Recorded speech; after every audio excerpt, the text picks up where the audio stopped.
सब ठीक ठाक, कोई प्रॉब्लम तो नहीं। ओके, प्रीपोजिशन चैप्टर चल रहा था, प्यारा सा चैप्टर है। हालांकि इसमें समझने की चीज़ ज़्यादा है और याद करने की चीज़ है। अभी तो हम लोग सिर्फ समझने की चीज़ पर काम कर रहे हैं, फिर याद करने वाली चीज़ पर भी आएंगे। तो अभी सिर्फ समझना की बात है कि किस प्रीपोजिशन को कैसे यूज़ करते हैं। चलिए कुछ क्वेश्चन देखते हैं।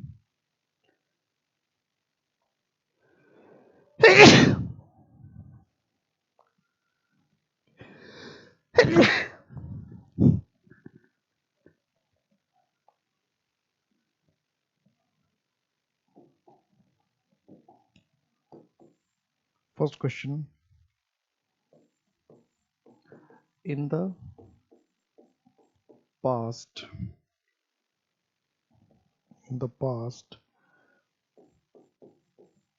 people traveled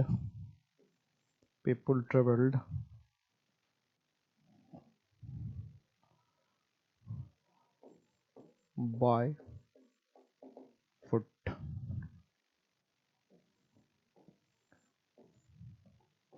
A B C D भी है, अगर नो एरर हो तो डी कर लीजिएगा।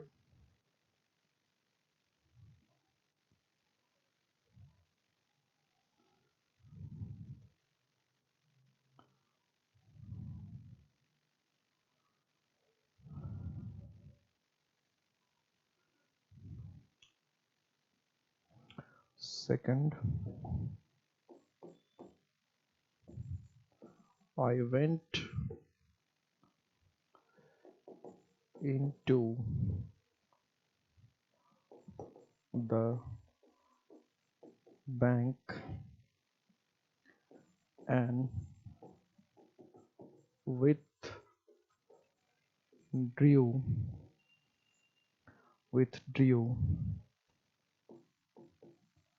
some money।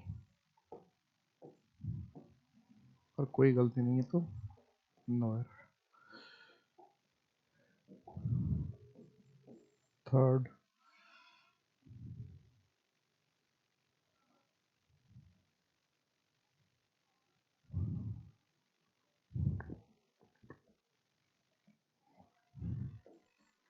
I go to school by walk। क्या क्या काम करता है देख लो। एरर पूछने में कैसे कैसे चमत्कार करता है।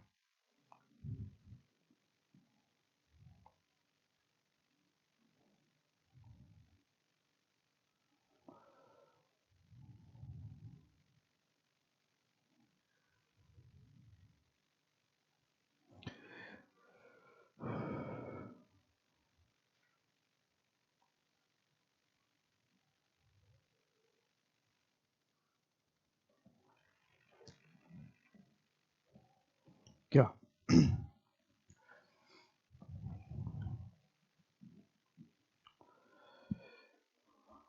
कहानी ऐसे सब होती रहती है। In the past people travelled by foot. In the past people travelled by foot कह रहा है। तो पैदल चलने की बात हो रही है। अब पिछली क्लास में डिस्कस किया था हमने, पिछली क्लास में हम लोग डिस्कस किया था कि अगर हम पैदल चलने की बात कर तो बाय फुट नहीं होता, क्या होता है? On foot.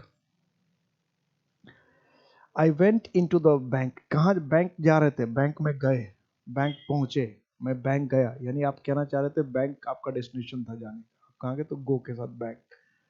तो यहाँ पर क्या होना चाहिए था? I went to the bank, मैं बैंक गया। मैं आप कहना चाह रहे कि बैंक मेरा डेस्टिनेशन था, मैं बैंक गया था, यानी अपने लक्ष्य आप बैंक में प्रवेश किए, ये आपका मकसद दिखाने का था। बैंक आपका डेस्टिनेशन था। I went to the bank मतलब बैंक आपका लक्ष्य था, टारगेट था, डेस्टिनेशन था। I go to school by walk, ये तो आसानी से समझ में आ रहा है, वही है।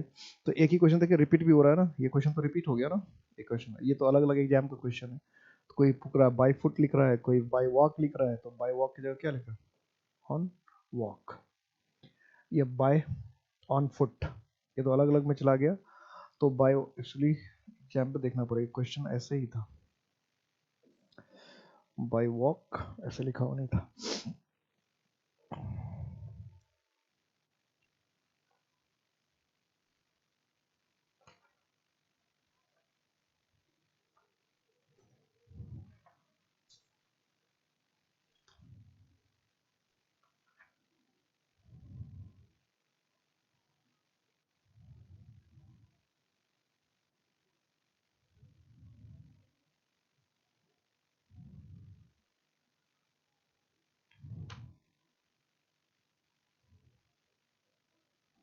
क्वेश्चन मिलेगा नहीं। By walk, I go to school by walk. By walk जो है ये एक साथ सी पार्ट में था, बाय वॉक। तो बाय वॉक कोई सेंस नहीं होता, तो आपको क्या करना पड़ेगा, ऑन फुट, यानी दोनों वर्ड को कि मैं पैदल, आप ये तो कहना चाह रहे हैं पैदल, तो पैदल चलने का बाय वॉक नहीं होता है कि मैं पैदल गया था बाय वॉकिंग, ऐसा नहीं होता है। क्या होता है, ऑन फुट, पैदल चलने का ऑन फुट, यानी बाय भी बदलना पड़ेगा और वॉक की जगह फुट भी करना पड़ेगा। तो ये दोनों एक ही पार्ट में था, बाय फुट। और बाय वॉक का क्या हो जाएगा, बाय फुट। कि आई वेंट टू स्कूल, ये ध्यान ही रखना कि पैदल चलने का इंग्लिश ऑन फुट होता है, बाय वॉक नहीं होता है, या बाय जो और कुछ प्रीपोजिशन लिखना चाहिए, इसमें क्या लिख रखा था, बाय फुट लिख रहा था, इसमें बाय वॉक लिख दिया था है, ऐसा नहीं। या कभी पार्टिसिपल का इस्तेमाल कर सकते हैं, I went to school walking, कि टहलते टहलते मैं स्कूल पहुंच गया, वो अलग चीज, वो पार्टिसिपल वगैरह का इस्तेमाल है, वो अलग चीज है। चलिए और कहानी में आते हैं, डिटेल में चलते हैं।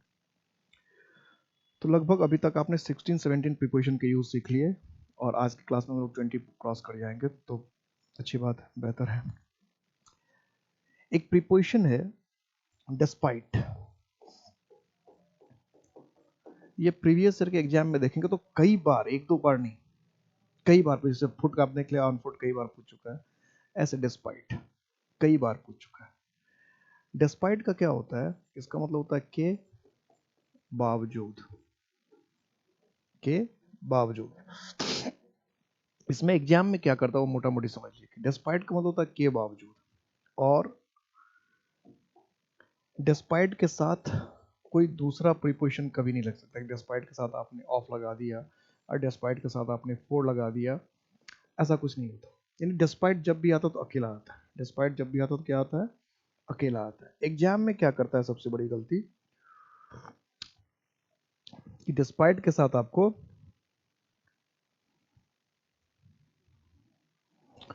ऑफ या फोर या कुछ और लगा देगा। तो डिस्पाइट के साथ कभी भी दूसरा वर्ड नहीं आना चाहिए, डिस्पाइट के साथ हमेशा डिस्पाइट अकेला ही आता है। जैसे लिख देगा एग्जाम में, despite of his hard work he could not succeed, despite of his hard work he could not succeed। क्या कहना चाह रहे हैं, कि अपने कड़ी मेहनत के बावजूद भी, अपनी कड़ी मेहनत के बावजूद भी वो सफल नहीं हो पाया। उसने खूब मेहनत किया, कड़ी मेहनत की, लेकिन फिर भी वो सफल नहीं हुआ। खूब मेहनत करने के बावजूद भी, खूब ज्यादा मेहनत करने के बावजूद वो सफल नहीं हुआ। तो ये जो आपने ऑफ लिख दिया ये सरासर गलत है, ये सरासर गलत है। ये होता क्या है, जैसे आपने प्रीपोजिशन पढ़ा था, तो शुरू में आपने पढ़ा प्रीपोजिशन के कई टाइप पढ़ा था, कंपाउंड प्रीपोजिशन या कॉम्प्लेक्स प्रीपोजिशन की, सिंपल प्रीपोजिशन की, फ्रेज प्रीपोजिशन, बहुत सारे था, बहुत ऐसे थे, 3-4 तरह के प्रीपोजिशन आपने पढ़े थे। तो कुछ प्रीपोजिशन ग्रुप में एक से अधिक वर्ड का बना होता है, तो कंफ्यूजन इसलिए इसमें होती है कि डिस्पाइट का मतलब होता है के बावजूद, तो क्लियर हो गया, और डिस्पाइट के साथ ऑफ या फोर नहीं होता है। लेकिन इसी से मिलता जुलता एक वर्ड होता है, एक प्रीपोजिशन होता है, और मिलता जुलता वर्ड है इन स्पाइट ऑफ। इसी वर्ड की वजह से, इसी वर्ड के वजह से प्रॉब्लम होती है। इसका मतलब भी है के बावजूद। तो आपको समझ के ये रखना है कि जब स्पाइट लिखते हैं, स्पाइट, इसमें स्पाइट है, इसमें डिस्पाइट, इसमें डी एक्स्ट्रा है। तो स्पाइट जब लिखते हैं तो हमको इन भी लिखना पड़ता है और ऑफ भी लिखना पड़ता है, स्पाइट अगर सिर्फ है। लेकिन अगर डिस्पाइट लिख दिया तो फिर ना तो हमें किसी इन की जरूरत है, ना ऑफ या फोर किसी चीज की जरूरत नहीं है। तो एस्पाइट लिखा है कि डिस्पाइट लिखा है, ये आपको गौर करना पड़ेगा। अगर एस्पाइट है तो फिर इन भी होना चाहिए और ऑफ भी होना चाहिए, इन स्पाइट ऑफ, मीनिंग उसका मतलब के बावजूद, फिर भी, तो भी। और डिस्पाइट का मतलब ये के बावजूद।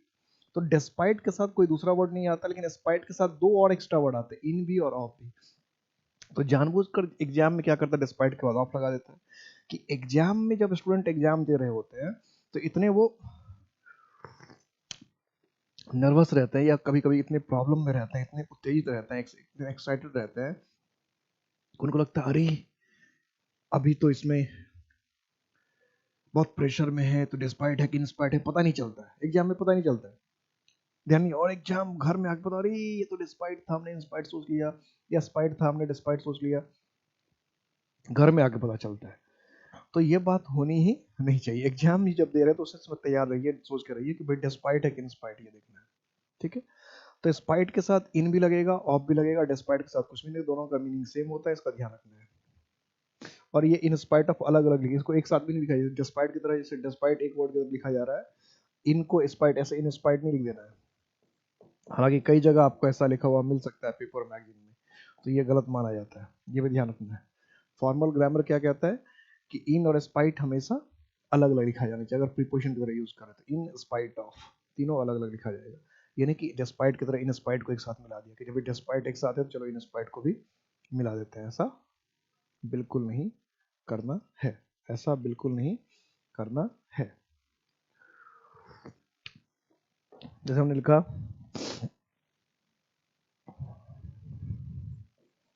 he could not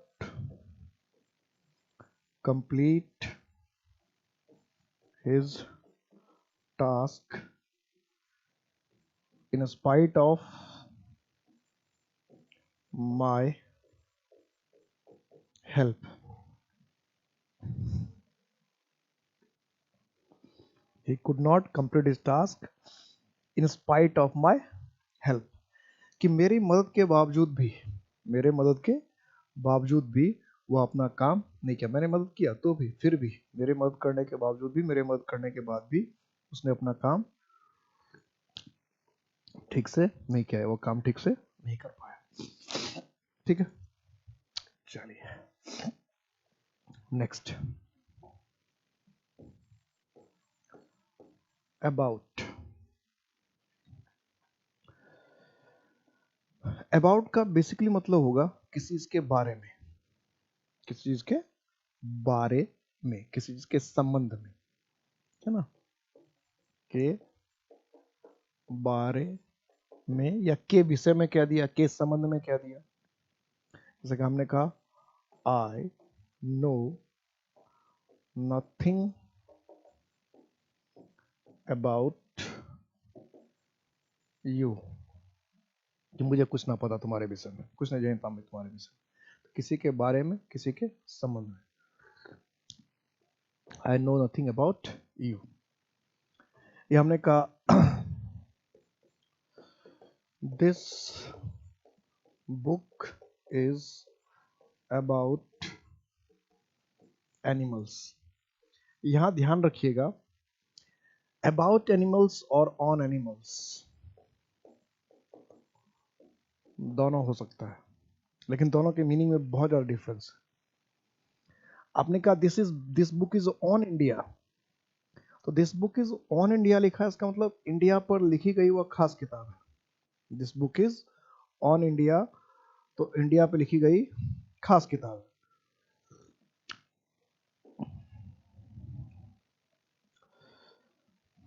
this book is on India, यह इंडिया पर लिखी गई खास किताब है, पर्टिकुलर किताब है।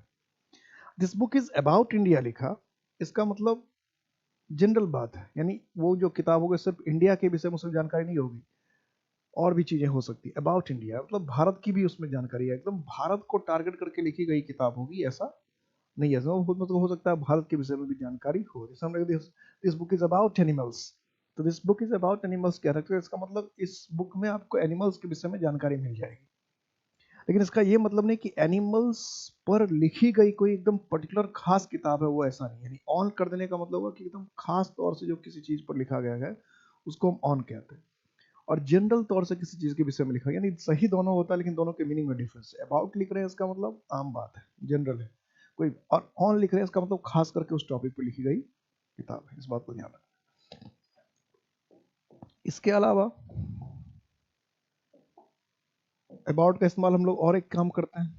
अबाउट का मतलब ये होता है किसी चीज के हर जगह, जैसे मान लो ये घर है, ठीक है, ये घर है, तो इसके हर जगह पर अगर हम कहना चाहते हैं पूरे हर जगह, तो भी अबाउट का इस्तेमाल करते हैं। कहीं जैसे लिखा the luggage is lying about the room, या हमने कहा water has spread about the room, the luggage is lying about the room का मतलब हो गया कि पूरे कमरे में जो है सामान फैला पड़ा है, बिखरा पड़ा है। जैसे कहते हैं पूरे सामान में, पूरे कमरे में सामान फैला रखा है, पूरे कमरे में गंद मचा रखी है, हर तरफ सामान बिखर रखा है। तो हर तरफ सामान बिखर रखा है, हर जगह सामान फैला रखा है, हर तरफ सामान रख रखा है, ये चीज बताने के लिए हम अबाउट का इस्तेमाल करते हैं, ठीक है। तो हर चप्पे में, जैसे कहा I went about Mukherjee Nagar to find a room, आई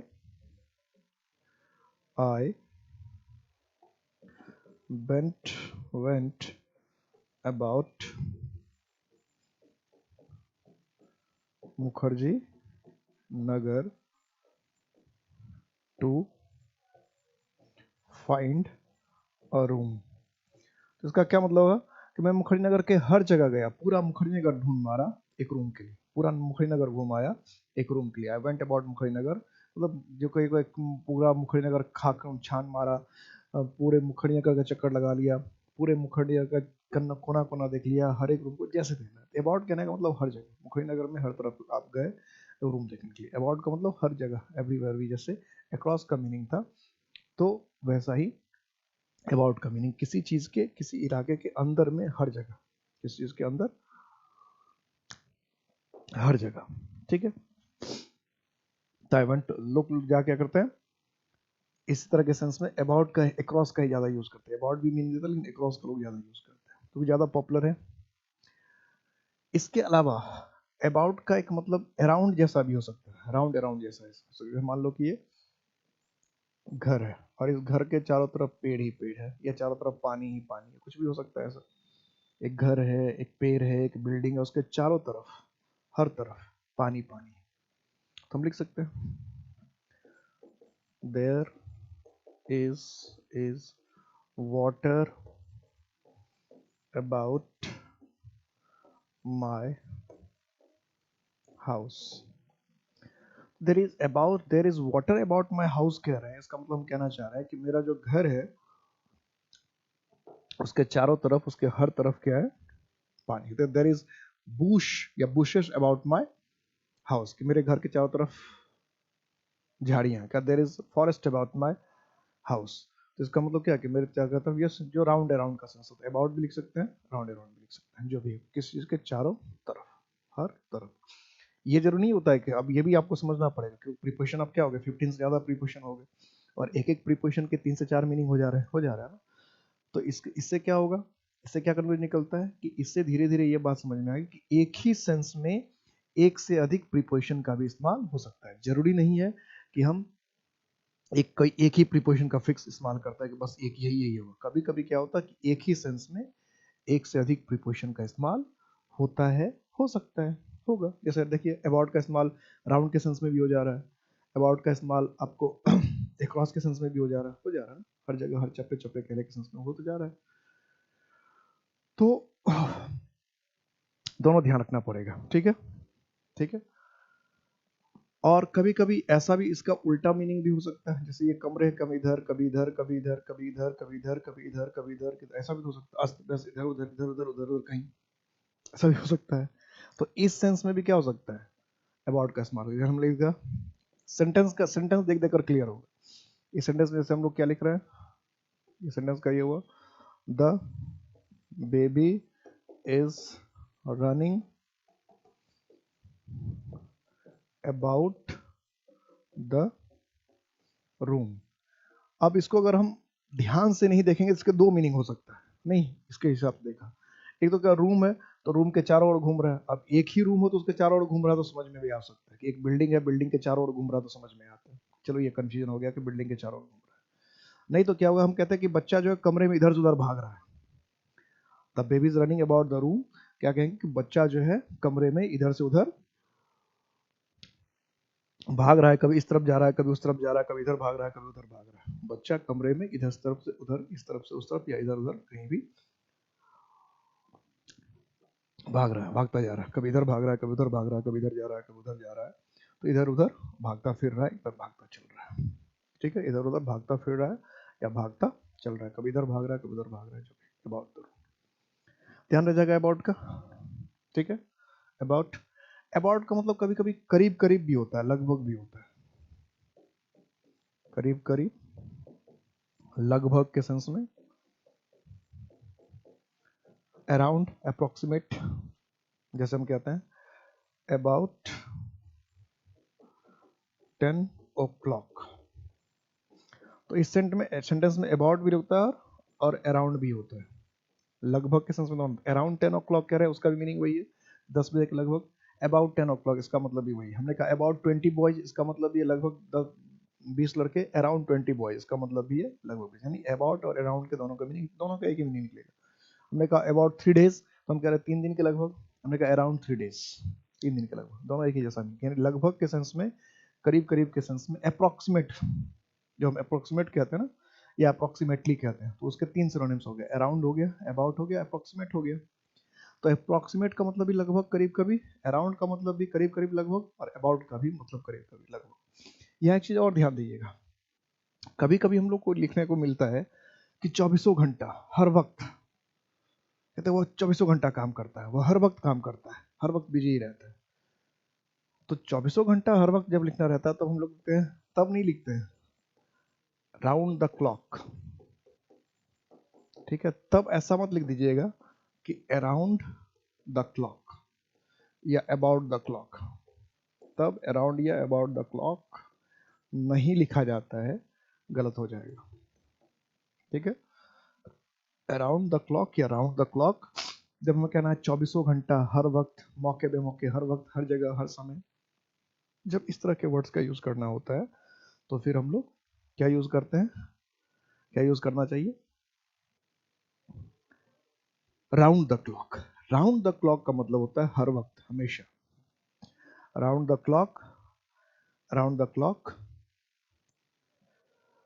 हर वक्त, हमेशा, हर वक्त या हमेशा, हर वक्त या हमेशा, हर वक्त, हमेशा। ठीक है, तो round the clock, around the clock नहीं कहते, वो 24 घंटा काम करता है, वर्क्स राउंड द क्लॉक। कहता है हमें इस प्रोजेक्ट को पूरा करने के लिए 24 घंटा काम करता है, we have to work round the clock to complete this project. Next पर आते हैं।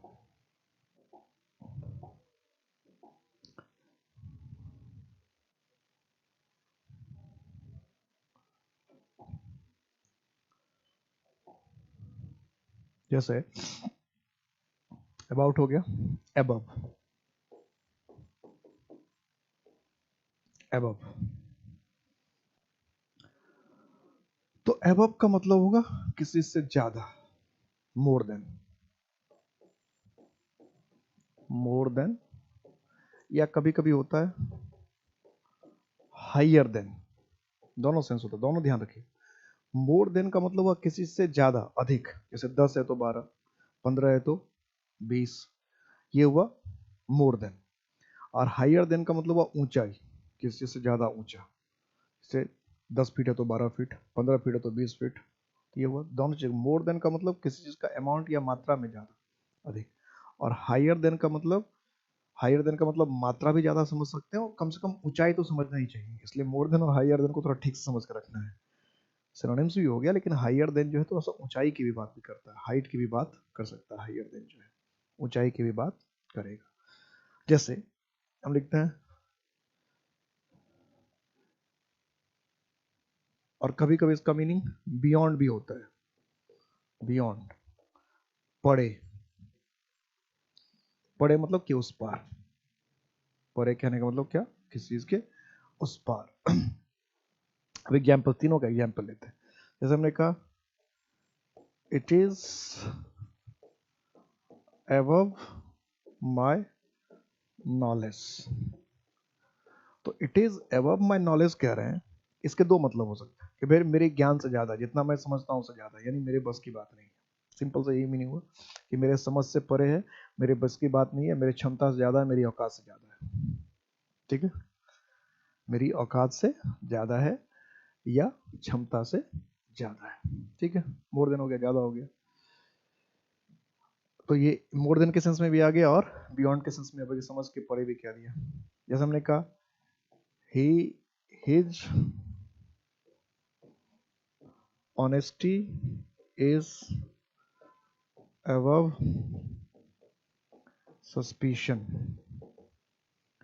his honesty is above suspicion, कि उसकी जो ईमानदारी है वह संदेह से परे, उसकी जो ईमानदारी है वह संदेह से परे, संदेह से ऊपर है। हिज ऑनेस्टी इज, मतलब उसकी ऑनेस्टी पर, उसकी ईमानदारी पर हम शक नहीं कर सकते। क्या कहना चाह रहे हैं, उसकी ईमानदारी पर हम शक नहीं कर सकते, उसकी ईमानदारी जो है संदेह से परे है, शक से ऊपर है, उस पर शक नहीं किया जा सकता। ठीक है, एबव सस्पिशन। हम कह रहे हैं he lives above our flat, he lives above our flat, तो he lives above our flat करें, इसका मतलब क्या, कि हम उसका जो फ्लैट है वो हमारे फ्लैट के ऊपर है, ठीक ऊपर है, तभी तो होगा हिज फ्लैट इज above, या his house is above our house, तो इसके ठीक ऊपर। ठीक है, ऊपर, ऊपर किसी चीज के ऊपर। कभी कभी जो above का हम सेंस लेते हैं वो ऊपर कहने का सेंस, जैसे हायर हम कह रहे हैं तो हमने ये लिखा the fan is above my head, कि पंखा जो है मेरे सर के ऊपर है, पंखा जो है मेरे सिर के ऊपर है। तो सिर के ऊपर कहने का मतलब यहां समझना है कि अगर मैं ये हूं तो ऊपर ये भी है, ये भी है, ये भी है, कहीं भी हो सकता है, ये सारा ऊपर ही है। तो एबव अगर हम कह रहे हैं तो इसका मतलब है कि ठीक सिर के ऊपर होगा ऐसा नहीं है। ठीक, ठीक सिर के ऊपर है ऐसा नहीं है। सपोज करो कि ये आप है और यहाँ फोटो टंगी हुई है, तो ये भी तो होगा कि मेरे सिर के ऊपर फोटो है, तो ये भी जो है क्या है, एबव है। एबव का मतलब ये नहीं कि सिर के एकदम ठीक ऊपर ही होगा, एबव का ये मतलब नहीं है कि बिल्कुल सिर के ठीक के एकदम ऊपर ही होगा, ये कोई जरूरी नहीं है। एबव का मतलब तो ये नहीं होता। एबव का मतलब ऊपर है, ऊपर में कहीं भी हो सकता है, ये हुआ एबव, कि वो ज्यादा है। ठीक है, ऊपर है किसी के। हमने लिखा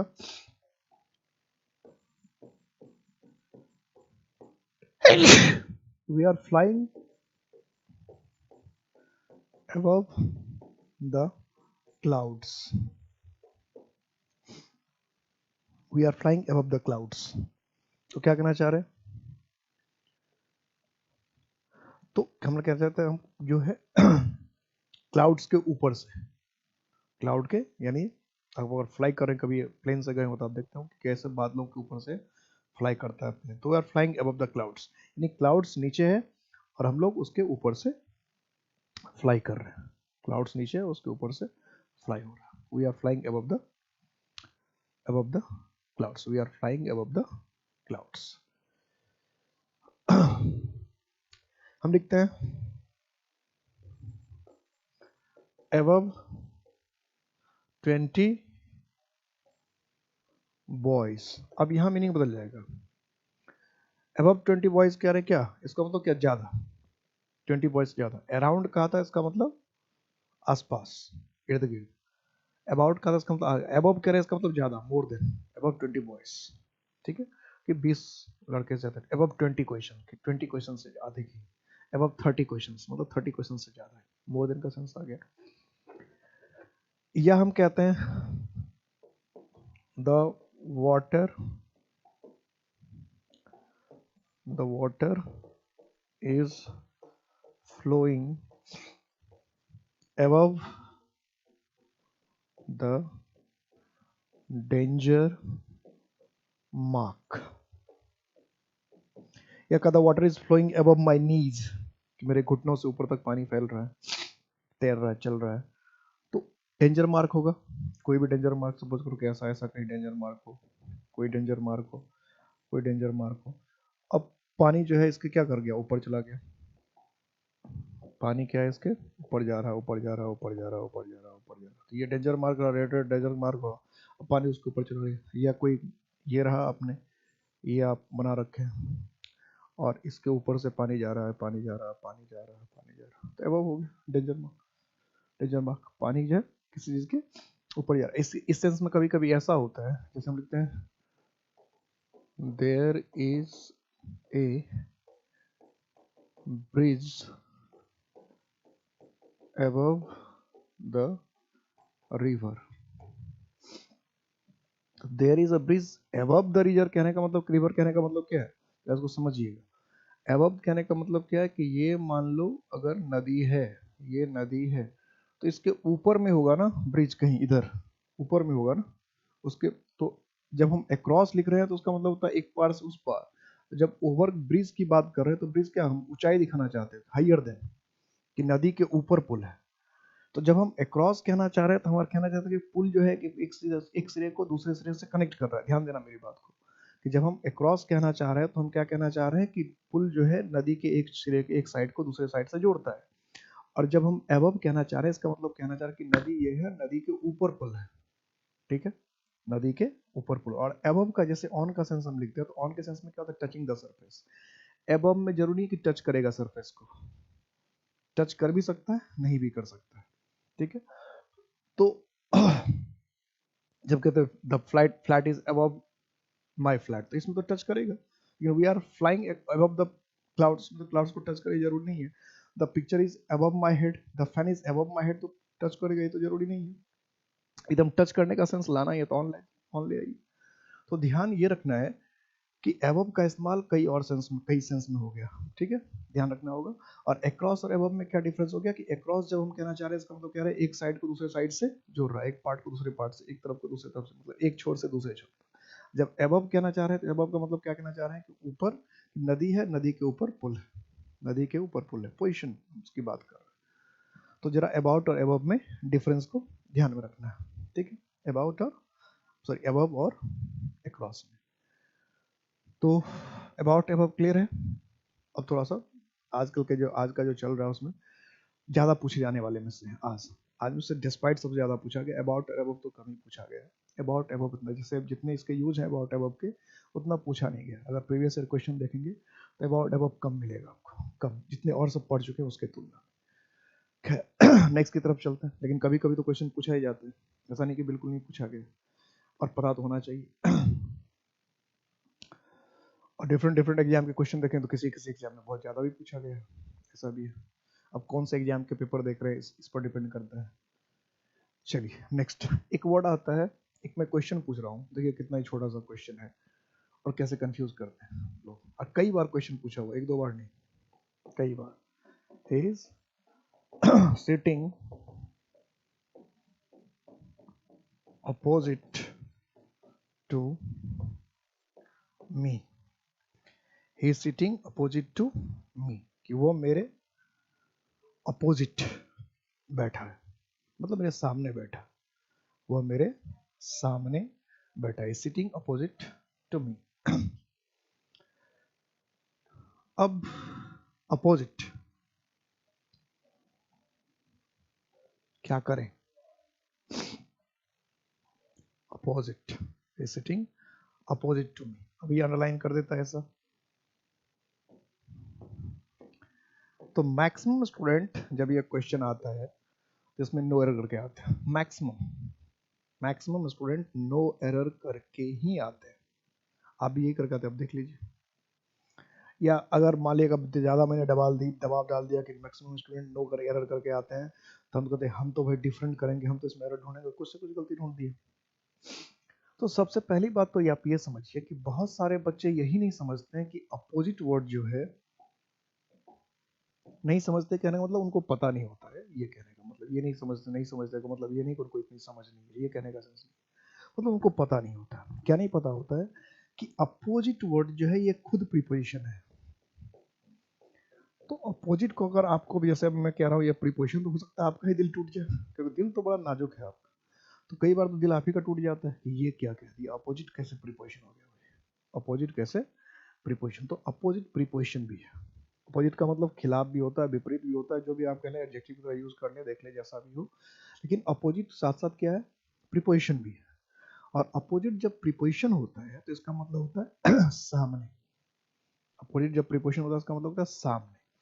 और सामने कहने का मतलब अपोजिट का क्या होता है कि दोनों चीज के बीच में गैप, जैसे हम आमने सामने हैं और बीच में गैप। सामने, अपोजिट का मतलब क्या है, सामने और बीच में गैप, दो चीज आमने सामने हो और गैप, तो ऐसे चीज में हम अपोजिट का इस्तेमाल करते हैं, ये ध्यान रखना। इसलिए कई लोग ये भी पूछते हैं कि फिर अपोजिट और इन फ्रंट ऑफ में क्या डिफरेंस है, ये बहुत क्वेश्चन पूछते हैं, अभी मैं बताता हूं इसको। इन फ्रंट ऑफ, ये तो कंपाउंड प्रेशन में कुछ जो अभी देखे, इन स्पाइट ऑफ देख लिया हमने, इन फ्रंट ऑफ देख लिया। कोई बार स्टूडेंट ये क्वेश्चन भी पूछता है कि इन फ्रंट ऑफ और में क्या मतलब, इन फ्रंट ऑफ का यूज कैसे करते हैं। तो आज इस यूज को समझ ही लीजिए कि इन फ्रंट ऑफ यूज का यूज और अपोजिट कैसे है। तो अपोजिट का क्या मतलब हो गया, बिल्कुल सामने और बीच में कोई ना कोई गैप। तो इसलिए यहाँ और अपोजिट के साथ आपको किसी और प्रीपोजिशन की जरूरत नहीं है, तो टू की जरूरत है। He is sitting opposite me, he is sitting opposite me, कि वो मेरे सामने बैठा है, बिल्कुल सामने, बीच में गैप है, आमने सामने, अपोजिट। ठीक है, क्लियर हो गया। और यह हमने कहा अपोजिट द पोस्ट ऑफिस। कभी कभी एड्रेस में लिखते हैं ना आप, अपोजिट द पोस्ट ऑफिस।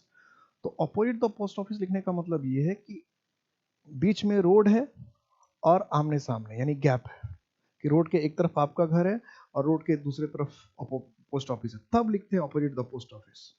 कि रोड के एक तरफ आपका घर है और दूसरे तरफ जो है पोस्ट ऑफिस है, तब हम लिखते हैं अपोजिट द पोस्ट ऑफिस, और बीच में रोड है, ये हुआ अपोजिट। ठीक, बीच में रोड है, रोड के मतलब रोड है बीच में और रोड के एक तरफ ये एक तरफ ये, तो यानी बीच में गैप हुआ तो हुआ अपोजिट। ठीक है, क्लियर हो गया। तो लोग कम बहुत गलती करते हैं, एग्जाम में बहुत गलती करते हैं, उससे आज के बाद बचिएगा। लोग डे टू डे लाइफ में भी लिखते हैं, उसमें भी बहुत सारी गलती करते हैं। यानी अपोजिट का मतलब बिल्कुल आमने सामने और बीच में गैप, क्लियर है, आमने सामने और बीच में गैप। और फिर अपोजिट को आपको टू की जरूरत नहीं है। एग्जाम में कई बार आपको क्वेश्चन मिलेगा अपोजिट के साथ टू लगा के पूछेगा, तो बस करें, अपोजिट के साथ टू की जरूरत नहीं। Opposite the post office, opposite to the post office नहीं, कि my institute is opposite to the post office. लिख बोलते भी लोग स्पोकन इंग्लिश में तो खूब धड़ल्ले से बोलते हैं opposite to the post office. तो opposite to the post office लिखने की जरूरत नहीं, अपोजिट के साथ टू लगाने की जरूरत नहीं। अब अगली बात देखते हैं, इन फ्रंट ऑफ क्या है। अगर ये इसका मतलब सामने है तो इन फ्रंट ऑफ क्या है। तो इन फ्रंट ऑफ का मतलब भी होता है किसी के सामने, इन फ्रंट ऑफ का मतलब भी होता है किसी के सामने, ये भी किसी के सामने ही है, इन फ्रंट ऑफ भी किसी के सामने ही है। तो फिर डिफरेंस क्या है, फिर अलग अलग क्वेश्चन पूछेगा, फिर दोनों में डिफरेंस क्या होगा, दोनों में डिफरेंस क्या होगा, अपोजिट और इन फ्रंट ऑफ में डिफरेंस क्या होगा, इसको समझिए। जैसे ये रोड है, ज्यादा लंबा रोड हो गया, इतने लंबे रोड की जरूरत पड़ती नहीं है वैसे, और ये आपका घर है, ठीक है, और इस घर के आगे ये आपका गेट है। तो मैंने क्या कहा कि अपोजिट क्या है, अगर कोई चीज इस तरफ है और इस तरफ है तो ये अपोजिट है, ये इस तरफ है तो ये क्या है, अपोजिट। लेकिन ये रोड है, ये आपका घर है, और यहां पे किसी ने कार लगा दिया, दिख रहा है ना, यहीं पे कार लगा दिया, तो ये जो है ये इन फ्रंट ऑफ हो गया, इन फ्रंट ऑफ। यानी इन फ्रंट ऑफ में बीच में गैप नहीं होता है, बिल्कुल सामने होता है। यानी अभी आपका घर है, ये रोड है या किसी का घर है, यहां पर किसी ने कार लगा दिया तो ये इन फ्रंट है, यहां लगा देगा तो अपोजिट हो जाएगा। कार को आपने अगर रोड के इस तरफ पार्क किया, दूसरे तरफ घर ही आपका, तो opposite, he park the car opposite my house. तो इसका मतलब क्या है कि घर के उस तरफ कर दिया, और मतलब दूसरे तरफ कर दिया अपोजिट। और इन फ्रंट ऑफ लिख रहे हैं, इसका मतलब जिस तरफ आपका घर है पार्किंग वही हुई है, समझ में आ गई बात। तो हमने कहा इसलिए लिखते हैं हम लोग, don't park in front of my gate, don't park in front of the gate. तो don't park in front of the gate कह रहे हैं, don't park PRK, don't park in front of the gate कह रहे हैं, don't park दिख रहा है क्या, park PARK don't park in front of the gate कह रहे हैं, इसका मतलब गेट के जस्ट सामने, गेट के उस तरफ नहीं, यानी बिल्कुल आमने सामने, बीच में कोई गैप नहीं है, तो इन फ्रंट ऑफ कहते हैं। ठीक है, इस जब लिखते हैं मान लो ABCD इस तरह से लिखा, तो क्या बिल्कुल गैप की बात नहीं, बिल्कुल आमने सामने है, तो इन front of A in front of B या B in front of A ऐसे। तो इन फ्रंट ऑफ लिख रहे हैं, इसका मतलब बिल्कुल आमने सामने और बीच में कोई गैप नहीं है। ठीक है, इन फ्रंट ऑफ का मतलब क्या हो गया, बिल्कुल आमने सामने और बीच में कोई गैप नहीं है। और अपोजिट का मतलब क्या है कि बीच में कुछ नहीं, दो तरफ आमने सामने है तो लेकिन बीच में कुछ है। समझ आ रही बात? अपोजिट का मतलब आमने सामने है लेकिन बीच में कुछ है। इन फ्रंट ऑफ का मतलब आमने सामने और बीच में कुछ नहीं है। ठीक है, आमने सामने और बीच में कुछ नहीं है। समझ में आ गई बात? तो बिल्कुल अगर आप आमने सामने आप बात कर रहे हैं किसी से, बीच में कोई गैप नहीं थी, इन फ्रंट ऑफ। नदी के इस तरफ आप खड़े हैं, नदी के दूसरी तरफ आपकी महबूब खड़ी है और खड़े हैं, तो फिर अपोजिट हो जाएगा। तो देखना है कि आप इन फ्रंट ऑफ अपोजिट, और ये एग्जाम में अपोजिट और इन फ्रंट ऑफ बहुत यूज होता है। और डे टू डे लाइफ में तो लोग इतनी गलती करते हैं डे टू डे लाइफ में, पूछिए मत। आपने खुद देखा होगा यार, एग्जाम में खूब पूछेगा, धड़ल्ले से पूछेगा अपोजिट टू, उसको पता है अपोजिट, एग्जाम वाले को अपोजिट टू लिख देंगे तो कोई पूछेगा नहीं। डिस्पाइट के साथ ऑफ बहुत लोग धड़ल्ले से लगाते हैं, इसलिए दो इस बात पर ध्यान रखें, उसका एग्जाम के दो क्वेश्चन समझिए हमेशा आउट होता है, डिस्पाइट के साथ ऑफ और अपोजिट का टू। एकदम बार बार पूछा जाएगा, रिपीटेड क्वेश्चन, अगर प्रीवियस प्रैक्टिस सेट बना के देखेंगे तो आपको बार बार मिलेगा, डिस्पाइट के साथ ऑफ और अपोजिट के साथ टू। तो दो क्वेश्चन पर एकदम ध्यान रखिए कि डिस्पाइट के साथ कभी ऑफ नहीं लिखना है और अपोजिट के साथ कभी टू नहीं लिखना। समझ में आ गई बात? यहाँ तक क्लियर हो गया? तो आज के इस क्लास में हम लोग 20 को तो क्रॉस ही कर गए, मुझे ऐसा लगता है कि 20 से ज़्यादा। एक बार आप देख लीजिएगा कौन कौन सा हमने किया है। तो नेक्स्ट क्लास में जो है अभी कुछ इंपॉर्टेंट जो है और बचा हुआ है, जैसे अभी ओवर हमने नहीं किया, अलोंग नहीं किया, अगेंस्ट नहीं किया, आफ्टर नहीं किया, अभी भी इतने करने के बाद ये सब बाकी है। ये सब अभी बाकी है। हम लगा अरे तो बहुत कर गए, 20 हो गया, तब क्या अभी भी देखिए कितने, जब लगा अरे ये तो बाकी रह गया है, बाकी रह गया। After, before, along, against, from, word वाला ऑफ, अप, अप टू, तो 7 8 तो अभी बाकी है, 7 8 तो अभी बाकी। ओवर, ओवर, अंडर, बिलो, इसका मतलब 8 से 10 तो अभी बाकी है। उसके बाद कुछ जो हमें कंपाउंड प्रीपोजिशन जो करना था उसको भी देखना है, जैसे विथ अ व्यू टू है, लुक फॉरवर्ड टू है, जो बार बार क्वेश्चन में आता है, यानी 10 से 12 प्रीपोजिशन पर अभी हमें और बात करनी है। तो मुझे लगता है कि प्रीपोजिशन चैप्टर से तो अभी चलना है, घबराना नहीं चल, क्योंकि जो चीज़ कम से कम जो एग्जाम में क्वेश्चन आए और उसके बाद आपके कि ये सर ने नहीं पढ़ा, ये मैं नहीं चाहता। ठीक है, प्रीपोजिशन की जो बेसिक चीज़ें हैं और याद करने वाली चीज़ तो आपको याद करना पड़ेगा, उसमें तो मैं कुछ नहीं कर सकता। Words followed by preposition, grammar की बुक लेकर सबको याद ही करना पड़ता है, लेकिन जो चीज़ें जो प्रीपोजिशन चैप्टर से आ रहा है, टॉपिक से आ रहा है, तो वो तो क्लियर कराना ही पड़ेगा। ओके, चलिए